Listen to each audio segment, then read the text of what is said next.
Welcome to the Peaceful Parenting Podcast. I'm your host, Sarah Rosensweet, mom of 3 young people, peaceful parenting coach, and your cheerleader and guide on all things parenting. Each week, we'll cover the tools, strategies, and support you need to end the yelling and power struggles and encourage your kids to listen and cooperate so that you can enjoy your family time. I'm happy to say we have a great relationship with our 3 kids. The teen years have been easy and joyful, not because we're special unicorns, but because my kids were raised with peaceful parenting. I've also helped so many parents just like you stop struggling and enjoy their kids again. I'm excited to be here with you today and bring you the insight and information you need to make your parenting journey a little more peaceful. Let's dive into this week's conversation. Hello and welcome back to another episode of the Peaceful Parenting Podcast. Today's episode is a guest expert, Tosha Schore, and we are going to be talking all things aggression. I know that this comes up a lot for so many of you. What do you do when your child is aggressive and trying to hit you or hitting their siblings? And this is just a question that I hear so much. So I know this is going to be such a helpful episode for you all. It's also a special episode because this is a sneak peek inside my membership. Tosha was a guest expert in our membership. Once a month we have a theme, and our theme was aggression, and I invite someone who can come in and talk to our members and answer their questions. And Tosha was our very special guest. And our members and Tosha have graciously allowed us to use this as a podcast episode so that you all can get some of Tosha's wisdom, which is amazing. You're really going to love this episode. And also for you to get a little bit of a sense of what it's like to be inside my membership. If you're interested in the membership, I only open doors twice a year so that I can really focus on supporting the members inside rather than trying to get new people all the time. And guess what? That time is approaching.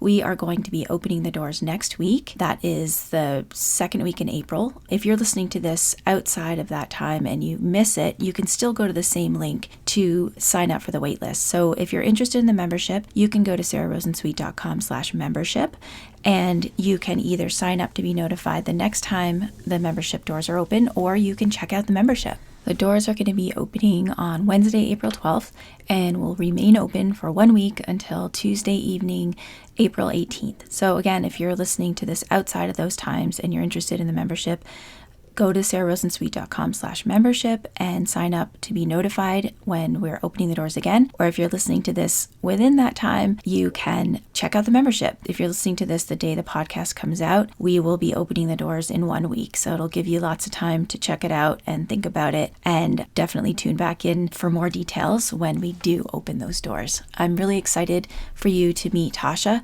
and to meet some of my members. It's a really special place, and I think I've had the membership for 3 years now, and I've had folks who have been members since day one who are still members. It's just a really special little corner of the internet where we support each other, and everyone inside has kids who are those more or extra kids. And we have moms, dads, other caregivers who aren't even moms or dads. We have people who have little kids. We have people who have big kids. And please do check it out. Again, sararosensweet.com/membership to get on the wait list right now. Be notified when the doors open next week, and you reach out to me if you have any questions. Okay, let's meet Tosha. She's going to introduce herself and give us a little bit of an overview on the best practices for aggression, and then we'll have some questions from my members. And I know you're going to learn a lot from this. If you have a friend who struggles with their children and aggression, please send this to your friend. This is really, our best peaceful parenting go-to strategies for dealing with aggression. Let's meet my friend Tosha. Hello, everyone in the Peaceful Parenting membership. I'm so excited to have Tosha Schore here with us today to talk to us about aggression. Welcome, Tosha. Thank you. Thanks so much for inviting me on. It's fun. Yeah, I know a lot of my members were really excited about having you on. You're the peaceful parenting go-to person for aggression in this community. So really happy to have you here. And I know that everyone's really excited to learn from you and ask you some questions. Could you just give us a little introduction about, who you are and what you do? Yeah, absolutely. So like Sarah said, my name is Tosha Schore. I am the creator of all things Parenting Boys Peacefully. That's my website. You might know me as the creator of the 10-Day Reconnect. If you've done that with me, it's a practice that I offer for free on my website, so you can go and check it out. And that allows you to rebuild connection with your child my focus is on boys, but I'm not going to be talking specifically about boys today. And if I say boy this, boy that, it's just because that's what I'm doing all the time. Everything that I'm talking about is perfectly applicable to any child of any gender. But that is my focus. My mission is to create a more peaceful world, one sweet boy at a time. And I do that by working with parents of young boys who are struggling mostly with aggression. So to be asked to talk about it in 20 minutes is pretty funny, but I'm going to do my best to give you a little taste. Just some highlights. Yeah. Oh, and also you may know me through hand-in-hand parenting because I have trained instructors hand-in-hand parenting, and I co-authored the book Listen, 5 Simple Tools to Meet Your Everyday Parenting Challenges with Patty Whitfler, my mentor and the founder of Hand-in-Hand Parenting. So that's another way that you may have a sense of who I am. All right. Welcome. So glad to have you here. Okay, go for it. Life's work in 20 minutes. Okay, so Sarah asked me to come on and talk about why kids get aggressive and then what to do about it in 20 minutes. I've been doing this for like 20 years, so 20 minutes is short, but let me just give you a taste. So the first thing that I want you to know is that everything that we call a good behavior requires the ability to think flexibly. In order for our kids to behave in ways that we adults feel are, appropriate, and that's a whole another conversation. But in order for them to behave in ways that we think are appropriate, they need to be able to flex with the situation, right? They need to be able to understand and sort of absorb the fact that no, we can't stay longer at the playground right now because we have to go pick up your brother, right? Even though they might want one thing, they need to be able to flex. Or even though we had planned to go on this vacation, actually, grandma got sick and we had to stay home. Doesn't mean they're not allowed to have feelings about it, but oftentimes aggression will come out because there are so many feelings and they're not able to flex. So in order for our kids to flex, they need to feel safe.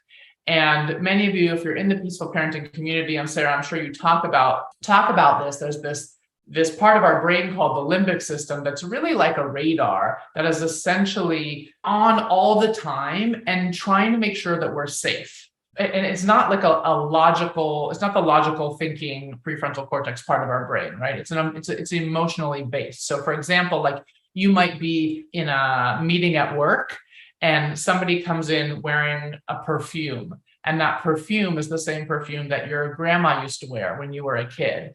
And you're sort of momentarily jettisoned back to that moment where, a moment, let's just say, where you were curled up with her, and that's a sweet memory and you felt safe and you feel sort of a connection to this person, if you will. On the other hand, somebody might walk into that meeting who reminds you of, or at first glance, looks like somebody who hurt you in some way. And that jettisons you back to a negative space, right? So you're reacting is my point. You're not responding. And your limbic system, when you see that person who looks like, the person who, I don't know, I'm thinking of all these horrible things. I don't know, mugged you and took your wallet when you were getting into your car. I don't know, right? Whatever. You are going to tighten up. You're going to feel scared and you're not going to be thinking clearly. You're going to be in reaction mode.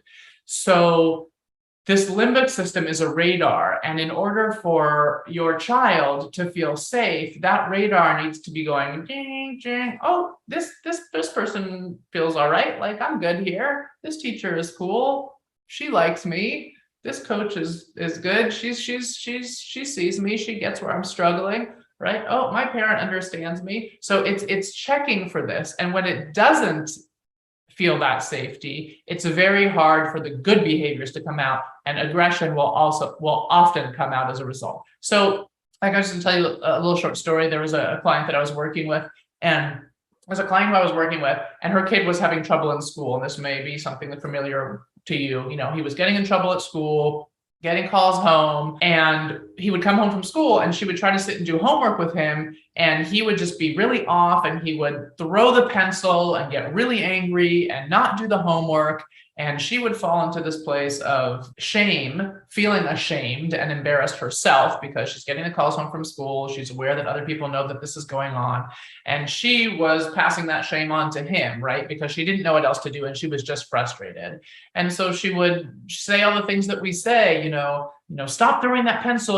That's not okay to do. Come sit here right now. If you don't come do your homework right now, then we are not going to have dessert. You're going to lose your screen time. All the things that we do. The situation was just spiraling. So after we talked about this sort of perspective of him needing to feel, like as Dan Siegel would say, feel felt, right? So your child feels this sense that you've got their back. Once we talked and we were able to get to a place where she understood that, then she was able to respond very differently after school and meet him where he was. And this is a real key piece, right? Like so often when our kids are struggling with aggression, we're so desperate for them to be over it already that we're not willing to step in it with them. And I like to use this image. It's like we're here and our kid is here and we're desperate for them to come over here with us. So we're standing here going, come here, like life is so much better over here. Come on. When really what we need to do in order to get the results is to step over to where they are and then move back together slowly and methodically. Okay. So standing over here and yelling isn't going to help. So anyway, back to the story, she understood that she needed to meet him where he was, and she was able to, rather than get all worked up about it and shaming about it, she was able to learn how to set limits in a really loving kind of a way around not letting him throw the pencil, and it was time to do homework. And what happened is that he did get really upset, but the upset came out in tears, right? So he had a huge cry, huge upset. And then what came pouring out was how he felt that the teacher wasn't treating him fairly in class, and how even other kids in the class agreed with him that she wasn't treating him fairly. And this was leading to a bunch of negative feelings and him not feeling good about himself. And the behavior was coming out in aggression. Now, he didn't say that last part, but if that mom hadn't taken the time, to come over here, meet him where he was, and, in this case, set a loving limit around it's time to do homework and not throwing the pencil. And if she hadn't been able to do that,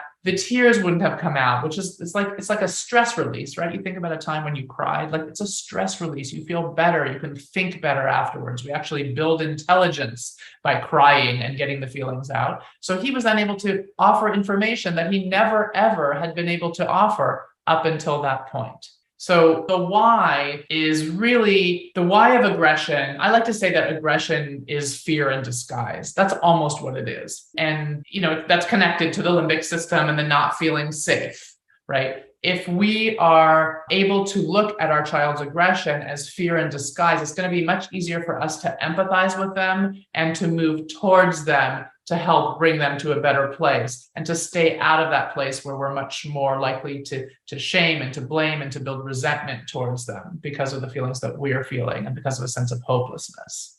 Okay.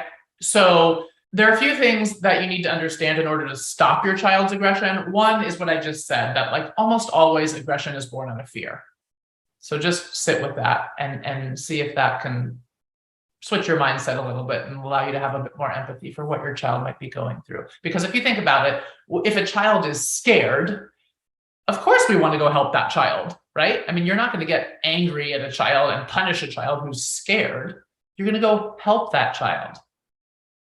An aggressive child is acting with aggression, is scared. So get that in your mind so that you can think about how can I move towards this child and help them. Another thing that you need to understand is that your child is doing the best that they can always. And so what you have to learn to do is to advocate for that child despite their behaviors. It's not that because your child is aggressive, you write them off. I don't mean to write them off like, completely write them off. Obviously, we're not doing that, but it's like you're not on their side anymore. No, it's just one way that they're showing us that they're struggling, that there's fear, that there's upset in there. It's just, we can call it whatever we want for whatever reason, aggression is a harder one for many of us to deal with, but it's just one way for our child to show us that they're struggling. So if you can remember that that child is always doing the best that they can in every single situation. And if the behavior is off, if that child is biting, if the child is hitting or spitting or grabbing or scratching or all the things, throwing something, whatever, that act of aggression is a call for help. And it is your duty as a parent, it is my duty as a parent to answer that call for help. Right? It is our number one responsibility as a parent, I think, to keep everybody safe, and aggression is one of those situations. And the third thing that's really important for you to understand if you're going to help your child through aggression is that you're the perfect person to do it. Like, there's actually nobody better to do it than you. So oftentimes we get so scared and worried about aggression that we go out looking for a million different experts, right? I got people who come to me and they've got 50 different therapies and therapists and all the things, that 50 books piled up next to their bed, so many things, right? And looking outward and looking outward and looking outward. And what I really try to do is empower parents to take action yourself, right? Because we can't ultimately force anybody to do or not do anything, whether it's our child or anybody else, but we can absolutely change the way that we respond, the way that we show up. Okay, so I want you to be really clear that you are the perfect person actually to help your child through the aggression. Nobody else. You know that child better than anybody else. You love them more than anybody else, and ultimately, nobody else wants the job, right? Like we're stuck with it. We're stuck with it. How are we doing on time? I think we're good. If you have some more things to say, I just want to add to what you said about the fear response, just to put it in language that my people have heard me talking about before. Mm-hmm. It's that autonomic nervous system response of the limbic system that you're talking about. It's the fight, flight, or freeze. And, some people can't understand how, having to turn off the iPad can register danger or that and provoke that fight response. But, from what I understand, a child's own uncomfortable or overwhelming feelings register as danger or a threat. Right. So just a little bit further on that, the fear thing, I think that's really important to remember. Yeah. The aggression is the fight. Mm-hmm. Yeah. The aggression is the fight. Okay. So what I'd like to do real quick is share 5 things that I've identified as really common mistakes that we make when we're trying to end our child's aggression. We're trying to help them stop it, and they ultimately get in your way. And so one of the things that I find is that we can stop doing things. Like, the first step to helping your child stop the aggressive behaviors is to stop doing things that aren't working, and to stop doing things that are, piling on the hurts and the upsets that are ultimately driving the behaviors, right? So before we start adding practices that are going to help things get better, let's stop doing the things that are making it worse. So here are the 5 things that, and we're not going to go into depth just because of the time, but the 5 things that I would call the most common mistakes that we make in our quest to end aggression are the following. 1 is to hope that it's going to go away on its own. Aggression, if you're here, you probably have a kid whose aggression is probably not going to go away on its own, right? If you had a kid who hit once or twice or went through a month of a phase where they were hitting a little bit and it went away, you probably wouldn't be here. Okay. So let's stop hoping and praying it's going to go away on its own, because there's lots we can do to help. 2, we take away positive bits of connection, like to punish or to teach a lesson. So things like, if you hit your sister one more time, we're not going to the park. Taking away those little bits of connection is exactly the opposite of what we need to be doing. They need more of that, not less of that. So if you don't know what to do instead, just stop the threats for now. Even if you're just standing there feeling like, I don't know what to say, that's better than threatening and actually taking away the connection, because they need more connection with you, not less connection with you. The third mistake that we make is isolating the child. So, the most traditional form of doing that is a timeout, sending our child away, but we can get subtle with the way that we do that, right? Especially those of us in the peaceful parenting community. Oh, we don't do timeouts, right? But we're pretty good at finding other little subtle ways of isolating our children. So we don't want to isolate them. And as I said at the beginning, my mission is to create a more peaceful world, one sweet boy at a time. And I feel particularly passionate about this with boys, because sending a message to our boys that, when things are hard, you need to figure it out on your own is getting us nowhere. It's putting us in very dangerous and precarious places, as a society, as a world. in our world. So we want to be sending our message to everybody, again, like I'm talking about boys, but to everybody, that it is brave to ask for help. I am here for you. When things are hard, I'm here for you. Right. I mean, everybody, like when I'm on my A game and I got, my hair is all looking good and I'm, doing what I love to do and things are going well. Like everybody loves me. Great. But what about when I'm falling apart and things are a mess and I make a mistake, and who's got my back then? Right. Those are my people. And we need to be that person for our child, not isolating them. Remember that behavior, the aggression, is a call for help.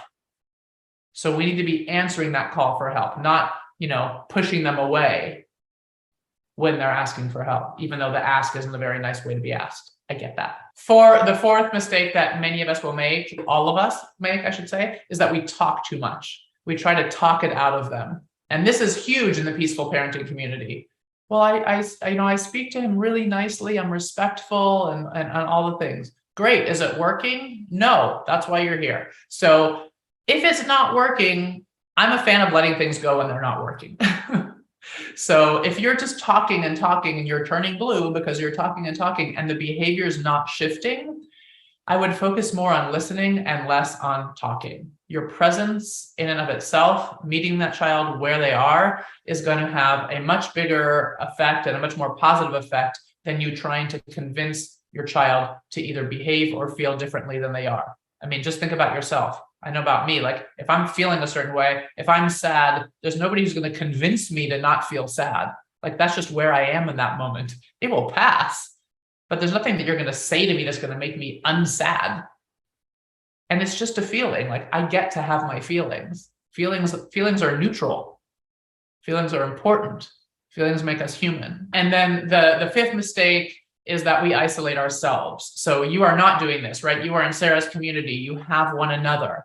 And this is a really good thing. If you're in that community, but you're not sharing, let's say, how hard it really is, that's a mistake. We need to be really open and honest about how challenging things are in our homes and what things look like with our child and how we're feeling about it.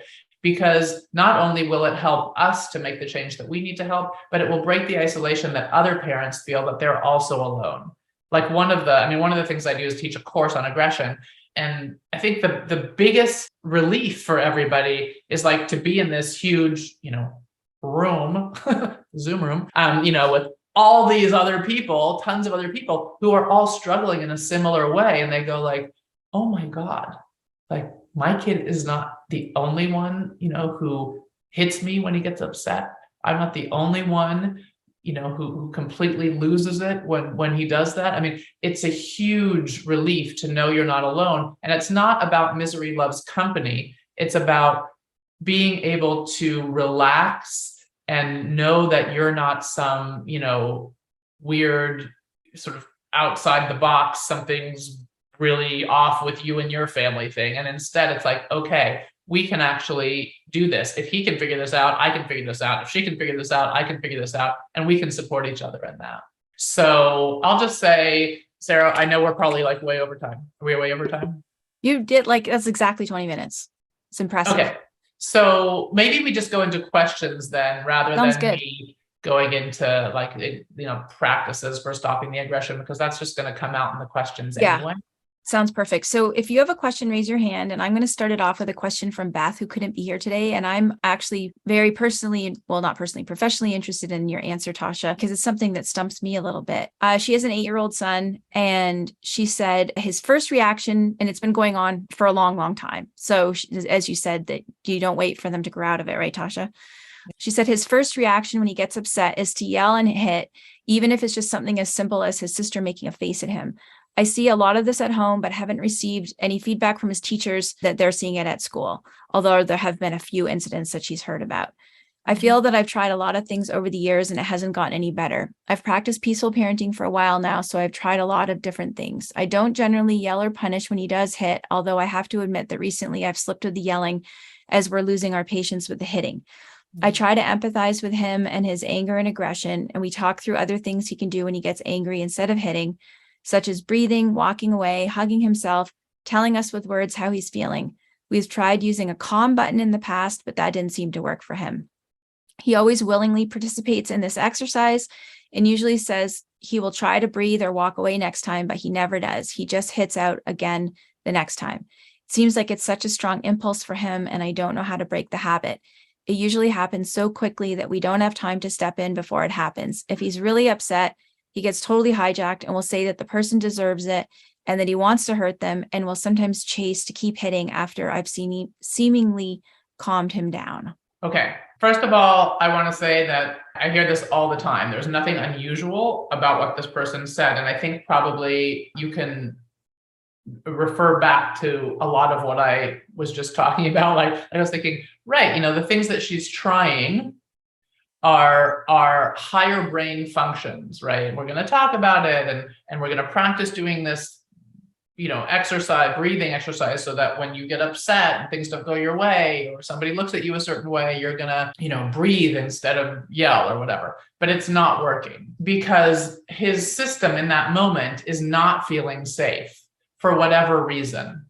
And we can't talk him out of it, and we can't sort of plan out of it. Another thing that I noted is that she was saying that she can't get there fast enough to stop it. This is also something that I think you can, not always, but mostly. And one thing that's going to really help is if you take some time to track the aggression and when it happens. I've been doing this for a gazillion years, and I have yet to find anybody who can't find a pattern to the aggression.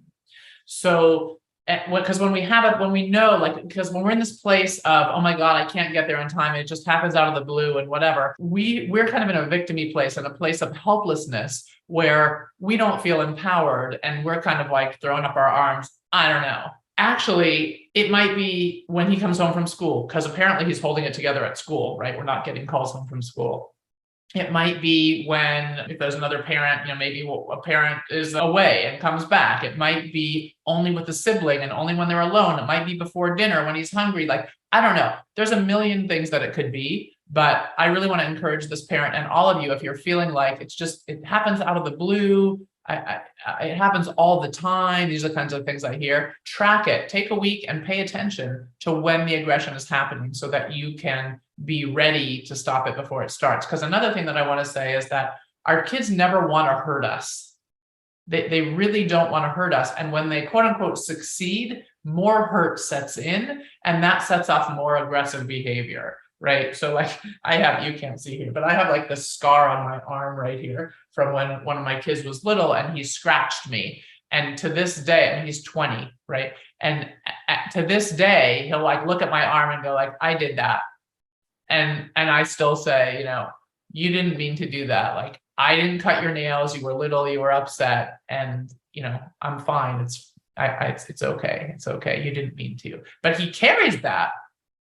So I did the best that I could. I'm not walking around feeling oh my God, I failed as a mom, or that my life is over because I have a scar on my arm. But most of the time I was able to catch it. And that was important, because if he had been successful with the hits and the kicks and all the things, like I said, more hurt sets in. He feels worse about himself, and then the aggression kind of goes on and on.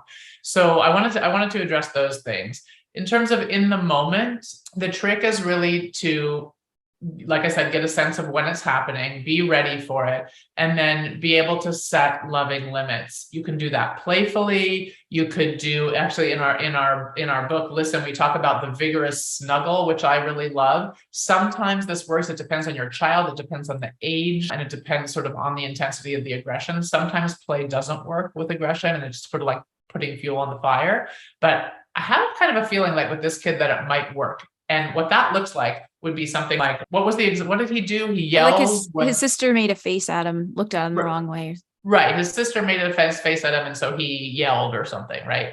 And so it would look like me coming in as the parent and sort of with a gleam in my eye saying, do you know what happens to little boys who, yell at their sisters when they look at them like that? And, it's like a goofy sort of a thing. And then you do something goofy, they get their ears licked, or they get their elbows nibbled or something. And so it's just something goofy that our hope will bring laughter. Because just like I earlier talked about how the tears are a way for the emotions to come out, laughter releases fear, right? You think about the expression nervous laughter. That's for real. So if we can use play strategically, like with this vigorous snuggling, come in and get the laughter going, his limbic system will relax. He will sense the safety, and he will be able to shift into his thinking brain and behave more appropriately.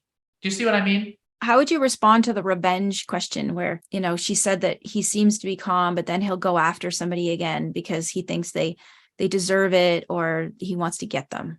Right. So I don't believe that. You go back to what we talked about earlier, that he's doing the best he can always. He also never wants to hurt anybody. My take on that is this: we as a society, a world society, are way too, this is going to be controversial, but this is my opinion. We are way too, how do I say it, influenced by what our kids say when their behaviors are showing us something different.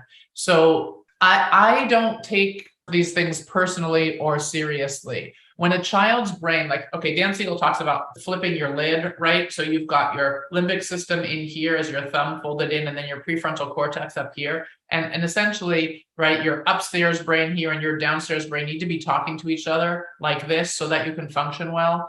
And when your child has literally flipped their lid and they're not functioning well, they're running on emotion here, there's nobody home, right? There's nobody home. And so they're doing and saying things and they're literally out of their mind. So we don't need to be like engaging in, academic conversations with our kids when their lids are flipped. I'm not worried if, he says, I really want to hurt you. Well, I mean, have you ever been angry enough that you felt like you wanted to hurt somebody? I have. I didn't do it. I mean, I'm an adult and I have a fully developed brain and self-control. But that feeling, I know that feeling that I feel like I hate somebody so much in that moment. And that somebody might be somebody who I'm married to, right? That somebody might be somebody who I really actually love. Are you going to listen to those words? No, like that's a heated moment. Our job in that moment is to become a really good listener, to not take it personally, and to help them through. The best way to help them through is by listening and not taking it personally and not being scared. You can be thinking to yourself, oh, there are those words again. And if it helps, I know he doesn't mean that. I'm just saying it to yourself, kind of a thing. Okay, the words don't scare me. I think that's all great. And I'm sure it's going to be really helpful. And follow-up question, because this is just something I hear a lot. I don't know if this is what this mom would say, but I do hear this from other people, that it's a lot easier to do all of this with a small child than with a child who might be 8 and getting a lot bigger. And I have heard a lot of parents say, and I'm never quite sure how to respond, but that they actually are afraid of getting physically hurt by their larger child. What do you recommend in that case where there is it's not a 3-year-old wailing on you that doesn't really hurt, but it's like an 8 or a 9-year-old who might be actually able to hurt you? Yeah. So a couple of things. One, do this work now. It's never too late. I don't care if your kid is 5 or 8 or 13. Like, it's only going to get worse if we don't help it get better, right? It's sort of like, I guess the stock market right now isn't a good example, but essentially, normally what I'll say is it would have been better to invest 20 years ago.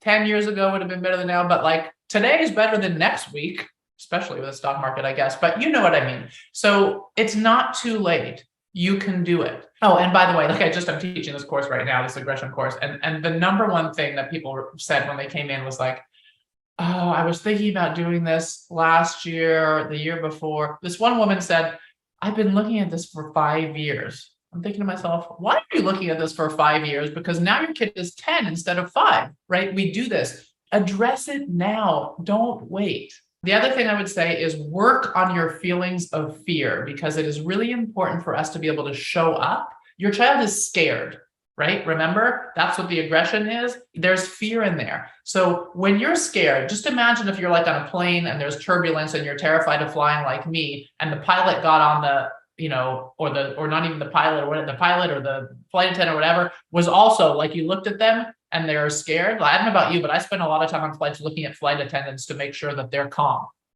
right? If they look scared, then I'm even more scared. Now, there's no real threat. Flying is way safer than driving, and I do that all the time.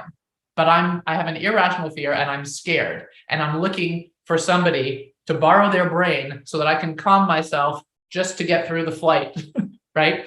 So Same thing. Our child, he or she, they're scared. They're scared.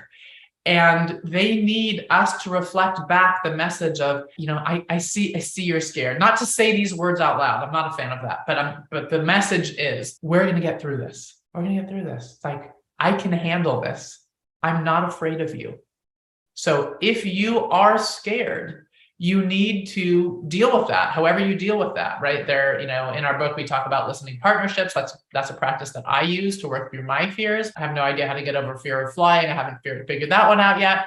But other, there, you go to your therapist. I know everybody's got their things. I don't know, whatever. But you can't skip that step. You have to figure out how to realize that, yeah, okay, your kid's 8. He's not 5 anymore. You're still 40 or whatever you are. You're still physically bigger than him, and your brain is way more developed than his. You have a ton more life experience than he does. So what I find 99.9% of the time is that fear is irrational fear. Like, it's based in something else. It's based in our past fears. And I will say this also, is that if it's a woman, and oftentimes I see this, and it's not only with women, but this is just a pattern that I'll share. This is not research based, but that a lot of women in particular have histories of physical violence that was perpetrated against them by a man. Again, generalization, this is not always as true. I know that men are also, affected by this, and there are also women who are abusive. But this is a pattern that I see, and this could be true for you. And just note, like, is this fear about my 8-year-old boy, or is this fear a fear like the perfume I talked about at the beginning? Am I being triggered? And is this fear about something else that I've already survived? Because yeah, he's 8. People say this to me. It doesn't matter what age they are. People say this to me all the time. He's 3, but he's really big. He's 4, but he's super strong. He's 8, right? And it doesn't matter. People say this to me all the time. And I'm like, I get it, but that fear is a feeling. Like, if you saw somebody else's 4-year-old or 8-year-old, it wouldn't be so scary. So we have to do that. And then we do have to physically protect ourselves, as well. We do have to physically protect ourselves, but I think we're much more able to do that than we think we are. So it goes back to that planning. If you have a kid who bites, for example, and you realize, okay, he tends to bite when he has to get off his iPad or whatever and come to dinner. Like, every time it happens every day, right? And so instead of hoping and wishing, like one of those mistakes I talked about that's going to get better, you're finally honest with yourself and you go, okay, well, yesterday I asked him to get off the iPad and come to dinner and he bit me. The day before, the same thing happened. The day before, the same thing happened. And the day before that too. Maybe today the same thing is going to happen unless I do something different, right? So just in terms of like protecting yourself, this might sound silly, but what would happen if when you went to tell him to get off the iPad, if you had, 3 shirts and a sweatshirt and a jacket on, like the Michelin Man or something, and you went in. So when he bit, it didn't hurt you, right, in your arm. Because if it doesn't hurt you, then it's much easier to see the fear and that he's calling for help and that he's struggling, and to meet him where he is. So tricks like this. Is it ever okay to put a door between yourself and your larger child and you're on the other side of it? Absolutely. Okay. In fact, I think it's necessary. If the choice is you're going to get hurt or you're going to hurt your child, then absolutely, let's be on the other side of the door. I'd rather that, even the glass was thrown than you got hurt. So yes, it's a step in the right direction. But when you're on the other side of that door, I want to be clear. It's not about isolating that child or being angry or shaming them. It's about going on the other side of the door to protect yourself. And you need to be able to say something like, I'm here, in a calm voice, or we're going to get through this. Do not do this thing that everybody tells you to do, which is name how they're feeling. I don't know about you, but if I am like in a bad mood and I'm upset about something and somebody says, oh, I'm sorry you're so angry. And I'm not angry, but I'm like disappointed or I'm sad or I'm whatever. If they say the wrong word, it's like fire coming out of my ears. It's like, now I'm not only upset about whatever it was that I was upset about, but I'm also upset that you're like trying to pretend like you know how I'm feeling, because you don't know how I'm feeling. You are you and I am me. So Yeah. that's like, I hate that. I love that you And said that, because I've always said, like, I'm not a big fan of the name it to tame it, or naming the emotions.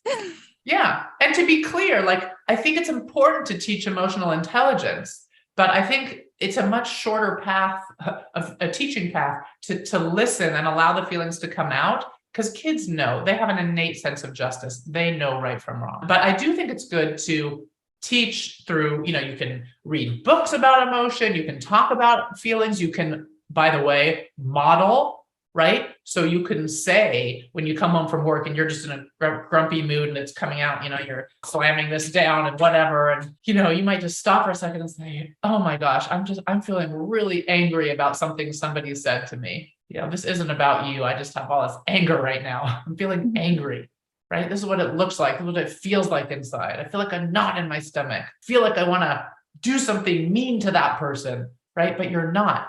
It's okay. All those things are good. All those things are good. But in the heat of the moment, to try to name your kids' feelings, I don't think that's a good idea. I see Mark and Jessica each have a question. So Mark, do you want to unmute yourself and ask Tosha your question? Yes, hi, thanks. Tosha, thank you very much for your talk. I found it very valuable, especially the vigorous kind of Snuggle. laugh and play. I'm really going to try that. I've been actually saying to myself that I don't think my son laughs enough. And we're just kind of like stuck in a routine of going to school, coming home, eat dinner, bath, bedtime story, and it sometimes not enough time to laugh. So I'm really digging on that. And I love, lick the ears and nibble the elbows. Great stuff. I'm going to try that. I actually have two things on aggression. I think they're definitely related, but they're two separate things. One is sibling rivaling. My oldest son, who's 5, hits his younger son, which is almost 3. And then there's the other things, like when maybe it's time to go to bed, or like this morning we were playing with, my wife was trying to fix his Lego and it broke and he flipped out and he starts kind of like flipping tables and flipping his dish. So two separate kind of things. I have seen him make some progress in hitting his brother. I've really kind of like really resonated and deeply, I really see it deeply now, that he's hitting his brother because he's scared of not getting attention from us. Mm-hmm. I think so. That has really kind of helped me really understand it more. Like I said, I've noticed some improvement. I still kind of say I'm definitely not yelling as much as I used to, and I usually say, Nico, please don't hit your brother. And we try to move on from that. But the other thing about when he's like throwing things or clearing the table or flipping his dish, like this morning, I wasn't there when it happened, but I confirmed with my wife, is he mad because his Lego broke? She's like, yes. So I took him into the room and I stayed calm. I was very calm. I'm trying to give my calmness to him in closeness. And so like I got him on bed and I'm talking to him and I'm like, I'm trying to understand, and I'm also trying to acknowledge his feelings. And I says, when I was a kid, I had toys and they broke too. I know exactly how it feels. I'm sorry it happened. And I just I didn't feel like I got much traction with him at all. And so I wondered if you have anything to say about that, because I'm trying to do what I think is the right thing. And also a last thing is you mentioned lovable limits. We used to, before my peaceful parenting journey, we used to take toys away. We don't do that no more. So, he can throw toys, he can do things, and we won't take it away anymore. But like, say if we set a loving limit and he breaks it, how do we enforce it? I know there's a lot there. I'm sorry. And I know we have not much time. That was like 50 questions, Mark. Let's see what I can do. Let's see how good my memory is, which I don't think it's that good right now, but I'm going to try. Sorry. No, that's good. So, this is all things I hear all the time, just so you know, you're far from alone. So let's first look at the sibling hitting. So again, hearkening back to my scar, we need to not let that happen. So I want you to really spend some time noticing when it happens. It would be good to take a day or 2 or 3 to notice when are the sweet moments between them, because we forget that those exist too. And we don't notice those. And also just jot down, when does that tend to happen, so that you can be prepared. And then when it happens, the loving limits are about bringing a limit. In other words, a loving limit is not about saying, don't hit your brother. We already know that doesn't work, right? A loving limit is about noticing, okay, well, this happens when I'm preparing dinner and they're in the other room. So I'm going to do an experiment. And this week I'm going to prepare dinners on Sunday just for a week. This is an experiment. You have to do this thing for the rest of your life. I'm going to prepare dinners on Sunday, and I'm just going to, stick it in the oven each night so that I'm not leaving them alone at this time when this tends to happen. And then when the thing's about to happen, you can actually physically insert yourself between them. That is a limit. You are bringing a limit. You're preventing the hitting from happening because you're physically in between. Do you understand? If you see he's about to hit, you're getting in there, and you can grab him. You can give him a big old hug, and you can be really light about it. And all you need to say is, "Oh, can't let you hit your brother. Can't let you hit your brother, sweet boy." And you just grab him up in a little bear hug. And now he might fight you, right? That's okay. He can fight. He can yell, "No, leave me alone," whatever. You let him go. And then if he runs towards his brother and hit him, you grab him again. You're ready. So there's a physical part to this as well that no one ever wants to talk about, but that's just the reality. Okay. And one thing I want to be really clear about is I never want you to touch your child if you're even a little bit angry. Okay. This is from a place of, I see that your lid is flipped. I see that you're struggling. I have empathy towards you because I see there's fear driving this. I get that you're wanting more of our attention. It's from that empathetic place, but the limits are firm, right? I can't let you hit your brother, sweet boy, but you grab him up. You can also use that vigorous snuggle in there. Oh, do you know what happens to little boys who try to hit their brother? They get chased around the house. 5's a perfect age for that. They get their toenails painted. I don't know, whatever. You just get goofy things that would make him laugh. Does this make sense? Absolutely, yes. Okay. And so also, I thought, Mark, it was really interesting that you were able to identify that you feel like he's wanting more of your attention. And so my 10-day reconnect I referred to at the beginning of this call is exactly that. It walks you through a practice of what we teach in the book called special time, which is a one-on-one to do with each of your kids. I highly recommend it. It's different than regular one-on-one time in that they get to, well, for a lot of reasons, but one is that they get to lead. It's like they do whatever they want. You set a timer for a few minutes and you get that uninterrupted time and you're not distracted doing other things. So you might just have a look at that or grab the book or whatever, but just practice or just start doing it. Just start, giving him 5 minutes a day before bedtime where he gets his special time and you say, "Hey, we got 5 minutes. We can do whatever you want." And your wife is with the other child. You could each do special time with one and just pour in that connection. It's like filling an empty cup, right? He's not feeling like he's getting enough of you. And another thing that I would say is to up the play, up the physical play. So you mentioned that there's not much laughter going on. There's a fear. It sounds like you have sort of a traditional, like people are working all day, you're coming back and bath and dinner and all that stuff. There's, I think, a myth that kids need to wind down before bed. Like I see actually kids do really well when they're most connected before they go to sleep. And oftentimes being really connected comes as a result of some kind of vigorous play, like rough and tumble play. So it could be jumping on the bed together or having a pillow fight or chasing around the house or hide and seek or something like that. I get that kids get ramped up. Oftentimes, a toe will get stubbed or something will happen and there'll be an upset. I don't want us to be afraid of that. I'm not saying play chase because I want your kid to stub his toe and get hurt. That's not what I'm saying. But don't not play because you're worried about that. Little things happen. It's an opportunity for sort of all the stresses of life to come out in those tears. And he will feel more connected after that rough and tumble play. And if there's an upset, even after the upset, and we'll probably be able to go to sleep better and sleep better. What was the other thing? I already forgot. See, this was the sibling. What was the other thing? About kind of like his Lego broke this morning and he flipped the table and he cleared stuff off the table. And so just really quick, I mean, that obviously happened many times before. And sometimes I would pick him up and we would go for a walk and that usually tends to work. But what you said is don't touch him when I'm angry. And I don't feel comfortable because I have picked him up and we kind of left the house and I had grab his shoes because he didn't want to go. And I don't feel comfortable doing that. And so I really had to think about that, about not touching him when I'm kind of not so regulated. Because that doesn't feel right to me. I just really don't like that. Yeah. If you're not regulated, definitely don't touch him. that's a good rule to follow. If you're regulated and he's not, then I'm not worried. Mhm. Okay, there's a difference there. What I would say is that I feel like there's, especially in the peaceful parenting world, a real lack of willingness to set firm limits. And I think limits are important.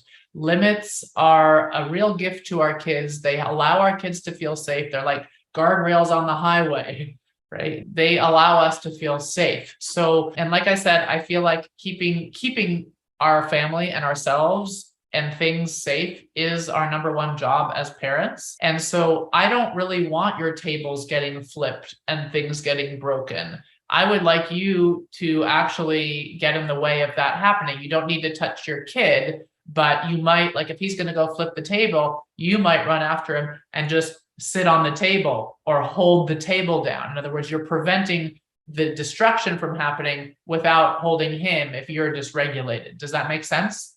Yes.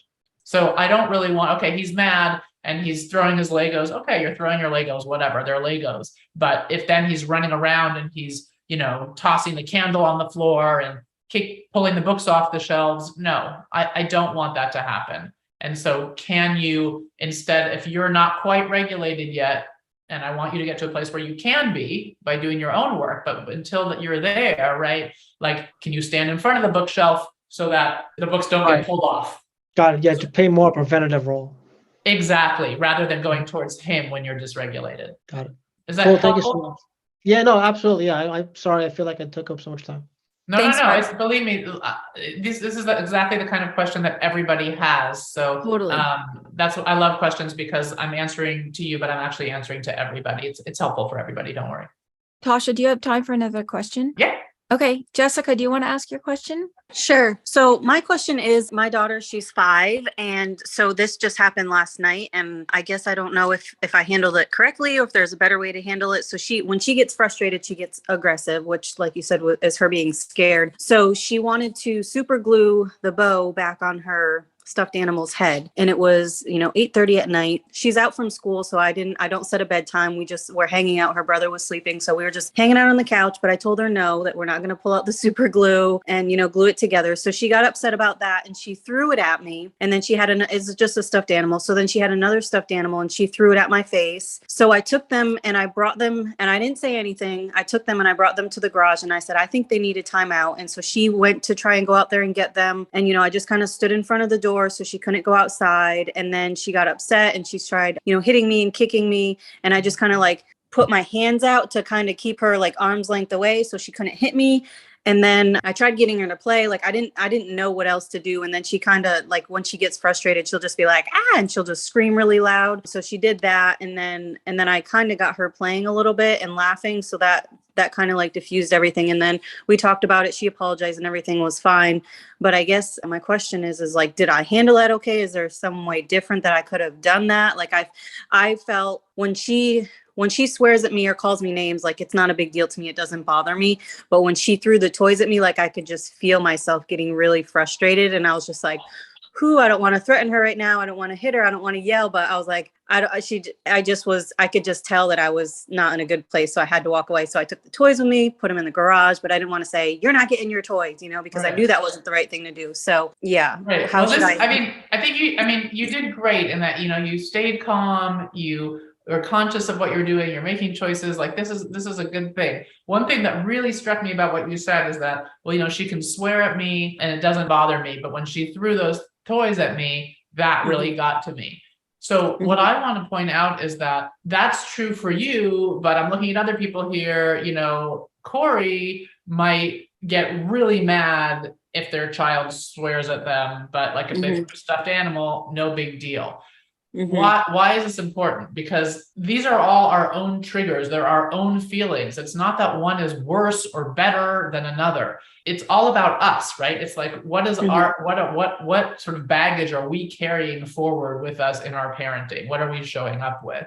So I want to point that out, because it's like, okay, so she threw stuffed animals at you. Because my question would be, could you, if you could think, Tasha wouldn't care if she threw stuffed animals at her, it wouldn't be triggering to her. What would Tasha do? It's like, could you start that play that you did figure out that you wanted to start? It just took you a while, right? It was first you reacted. First, you're like, I'm taking these away. I'm putting these, because I'm mad, right? And you're like, I'm not going to yell. I'm not going to hit her. I'm not going to, like, you're able to hold back on some of it, but not the rest of it, right? If you can go into play immediately, I bet none of that other stuff would have happened, right? What would have happened if she threw those stuffed animals at you in that way and you tossed them back playfully with a smile? Okay. Yeah. Like, I bet that the laughter would have come then, that the connection, she would have felt seen then. Okay. Do you see what I mean? And then you could have skipped all that other stuff. And that's where you were trying to get. Yeah. You just took a long route, right? Yeah. So moving in really quickly when we see that our kids are off track is going to make a big difference. The longer we wait, generally, this didn't happen to you, but generally the worse our behavior gets, because the worse their behavior gets, and we get more and more frustrated. Okay. So you are actually able to do something that not a lot of people can do, which is like hold off, and then actually come around and be playful as the behavior got worse. That's a really hard thing to do. Like, if you can do that, then you can do what I'm saying, which is come in with play immediately. Forget the taking away. Okay. And just to back up even one step further, I'll say one more thing, which is like, why not glue the thing back on the stuffed animal? Like, I'm not saying there's no right answer, yes or no, but like just spend a moment to think about, like, why did I say no? Was that an important no or not? Because, and might have been, or it might not have been, I don't know, and you don't have to answer. But my point is that one of the things that we don't do enough of when we're setting limits as parents is to take a moment to think about, do I really care about this limit? Do I want to be setting this limit? Is this limit necessary? If it's aggression and safety, that's one thing. But most of the limits are like, it's 8:30 at night, and do I want her to take out the super glue and glue this thing back on, right? It's a gray area. There's no right or wrong. Yeah. So just taking time to think about that. Okay. Yeah. I guess it was just me being like not wanting to do it. And I guess if I would have just done it, it would have just been fine. But it was just me being tired from the day and doing everything by myself. Yeah. Maybe. But one thing I'll say is you matter, right? If you're not up for it, that's okay. That's an okay decision to make. Yeah. That is an okay decision to make.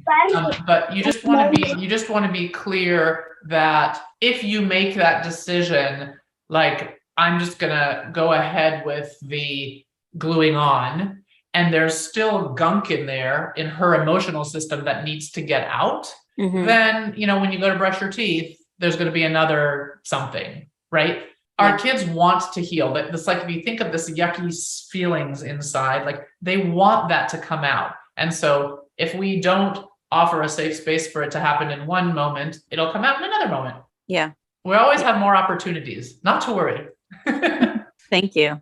I have a question that came in anonymously. Okay. So this is from somebody with a 5-year-old who says that he has aggression that seems to come out of nowhere. For example, he'll run up to his brother or one of us and just start yelling in their face. Or one day he waited behind the door, and when I walked in, he hit my back before I even knew he was there. Or he'll run up and punch one of us and then run away again. Or he'll randomly start punching the air as we're walking outside or just hanging out at home. And then that might migrate to the vicinity of a person. And yeah, so just these random aggressions that seem to come out of nowhere. Okay. So one, I really doubt they're random, right? We talked about that earlier. So have a look at when it's happening. Notice when the good moments are, and notice when the aggression happens. It's not random. It's not. And you will feel more empowered if you can figure out what the pattern is or what the patterns are. Second, for this particular kid, my first go-to would be to start a practice of special time or one-on-one time. Devote more connection time, however you do that with this child. He's desperately calling for connection. He's asking for connection. And we just need to answer that call. So if it were my kid, I would start with that. I would start with noticing when it happens, so I'm not feeling so caught off guard. And I would start with a practice of filling his connection cup, whatever that looks like. If it's special time, if it's, reading together, think about the times that you enjoy together, where he's soft, where he's, can feel your presence, and do more of that, like up that, infuse that. Okay. It's like go on a like binge on that for like a week and see if it makes a difference in the aggression. I would start there. Thank you. I really appreciate your time today. And I just want to close out by asking you the question that I ask all my podcast guests, which is, if you could go back to your younger parent self, what advice would you give yourself? Oh, well, if I were to go back to my younger parent self, what advice would I give myself? To really trust my gut. There's so much information out there right now, and we tend to over research and over listen to other people who don't know our situation as well as we do. And so, yeah, to just really trust my gut. Awesome. Thank you. Where can folks go to find out more about you and what you do? You can find me on my website at parentingboyspeacefully.com. Thanks, Tosha. Thanks, everyone. My pleasure. Thanks so much for inviting me. Thanks for listening to this week's episode. I hope you found this conversation insightful and exactly what you needed in this moment. Be sure to subscribe to the show on your favorite podcast platform and leave us a rating and review on Apple Podcasts. Remember that I'm rooting for you. I see you out there showing up for your kids and doing the best you can. Sending hugs over the airwaves today. Hang in there. You've got this.